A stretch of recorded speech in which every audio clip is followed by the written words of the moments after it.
Pokemon has been linear for as long as time can remember, until we entered the, as some may say, infamous Generation 9.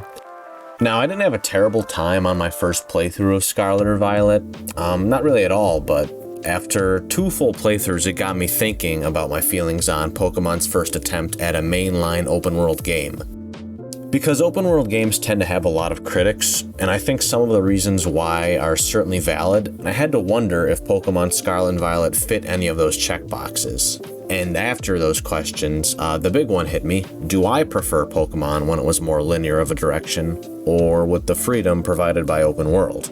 And besides me, has the fan base accepted it with open arms? Or hesitancy or skepticism, or even some other sort of feeling? And I think I know my personal answer and reasons, but let's take a somewhat deeper look at the series over the years with its linear story and exploration, and compare it to Scarlet and Violet. Pokemon has always had a relatively straightforward path for the player to embark on, with a few minor exclusions here and there, like in Gen 3 when you could skip Brawly and Winona all the way until the Elite Four. You could do that before you needed their badges to challenge the league and beat the game. But the order of gym leaders and team battles and overall story that's always kept you on that main goal has always remained relatively very, very linear. This tended to serve the series well, and despite being very focused on keeping you on a single path, you're still able to branch off from that road and find areas that often have hidden items to offer, or secret spots, fun distractions, or sometimes rare Pokemon. But the goal remains the same. Sure, people will bring up that the ability to stray from the main path got a little weaker around Generation 5, where they say it truly brought the hammer down on having very linear regions with less exploration. But I still feel like the overall quality of the game didn't dip too much then just from that. I just want to point out real quick too is that I haven't played all the way through any of Gen 5. I played maybe up to the 4th gym in Pokemon White, and I didn't play any of Black 2 or White 2, so a good chunk of what I have to say on Gen 5 is mostly just a community consensus sort of thing. My biggest problem, which I'm sure is a problem many others have, with open world games in general, is the fact that this world is empty. Would you like to explore the green open field with a hill? Or how about the open field with a lake and a tree next to it? Maybe the open field with a couple of rocks and poor mountain textures? Like, it's just not good. And I understand to combat these empty areas, they go, oh, we have overworld Pokemon everywhere now. They occupy that empty space, but that doesn't really make it any better. An open field with a tree doesn't scream to me unique or hundreds of Pokemon live here. You know, in the great open nothingness. It's boring, it's unimpressive, you know, it's just stale. I felt that them making the game open world and giving more choices to players impacted the quality of the game greatly. Once again, look at Sword and Shield. Sure, it's very linear, but are the environments still nice and detailed and unique? Yeah. The wild areas suffered a little, but it still wasn't as bad as the catastrophe waiting in Generation 9. And I'll say from a personal standpoint, I mostly like linear games. I think it's better to be given that main goal that you never stray too far from, but have the option to do some side things or minor explorations. But when given pretty much 100% freedom, I actually find it less engaging, and that's just how some people are. When given infinite possibilities, you just sometimes kind of feel lost or overwhelmed or somewhere in between. But it's even worse when what's given to you is pretty sloppy or lackluster. What would I find fun about exploring 6 different colored empty fields, an unpolished mountain, and a lake that makes the game run at 9 frames per second? Granted, Sword and Shield's nicely designed areas didn't really have much exploration themselves, but again, they were at least visually appealing, like Balanlea or Hammerlock. I say this truthfully, Pokemon going open world isn't a bad thing, but the problem is they just didn't do it right at all. Sure, you had the freedom to tackle any gym in any order, but there was no level scaling or different teams, so there's technically still a proper order, you're just not bound to it.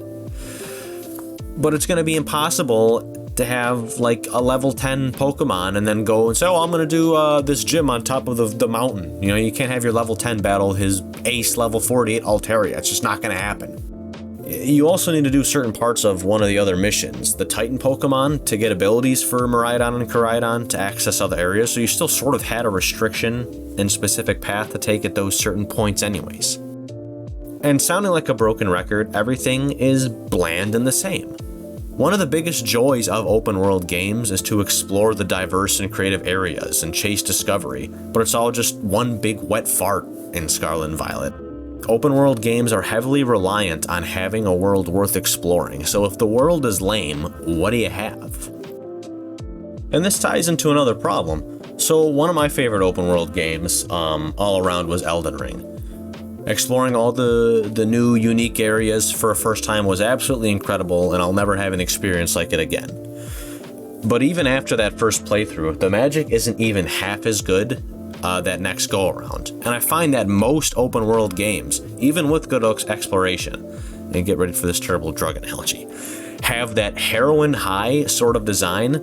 Like the first playthrough is absolutely amazing, and just everything after, you're just chasing that first experience and can't even get close again. That sense of wonder and discovery, it drops off a cliff. And then further playthroughs, they turn into chores instead of exploration. You just want to get from point A to point B to get what you need, but point B is 23 miles and an hour of gameplay away. Maybe that's more of a problem in a game like Elden Ring over Pokemon when you're looking for specific items for builds, but I just think it's a valid thing to bring up when discussing open world games in general.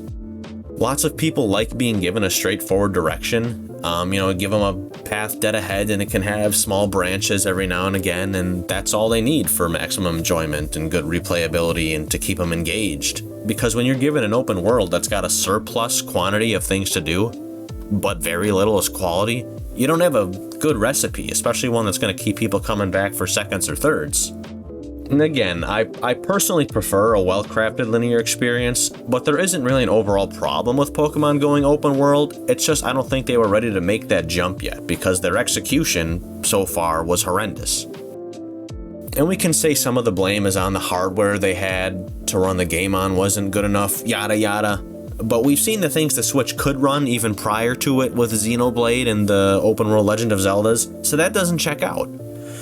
They could have also been on a time crunch, but if it isn't quality and it isn't ready, don't force it. I just think that's something that these companies, maybe they even do understand it actually, but they just know what's going to sell anyway, so they just say, well, it's done, it's half baked, but it's done and it'll sell. So, but like we've seen Switch 2 of Scarlet and Violet gameplay, and it actually runs properly now, which is good, but the game's terrible textures and areas are already set in stone, so there isn't saving much face with the performance upgrade. Although seeing the game actually run properly does at least look interesting. It's just, I want to see Pokemon soar and do well and deliver a solid mainline open world game. Switch 2 is the time to deliver, and maybe even change my mind on the debate. So you tell me, because I feel like I'm going to keep reiterating the same points over again if I keep going on. Does what I said make sense, hopefully? What's your outlook on Pokemon's new jump to open world? I encourage you to leave your feedback below. It's always welcomed, and I love reading it. But that's all the garbage I had to spew this time around. Appreciate you hanging out, as always. Hopefully I'll see you again sometime.